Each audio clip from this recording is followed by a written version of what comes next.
this guide, I'm going to show you guys how to fix GCash GLoan request permission problem. Let's get started. Check if GLoan is actually available to your account. GLoan is not available to everyone automatically. Even if you see the button, access depends on account age, transaction history, credit scoring inside GCash. If it's not enabled, no fix will force it. In case it is available, you can check for app update. Head over to App Store or Play Store. Search for the app GCash. Once app appears, click on it. Now, if you see the option update, click on it. Next up, clear cache for the app. Launch settings. Go to General. Click on iPhone storage. From the list of apps, find GCash and launch it.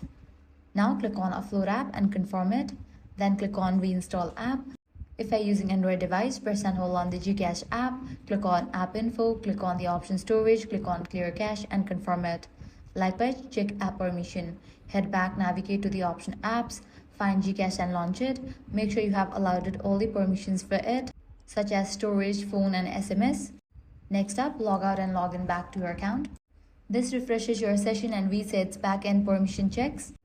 If the solution didn't work out for you, completely delete GCash from your device and reinstall it. And that's it. If this guide helped you out, do not forget to like, share, and subscribe.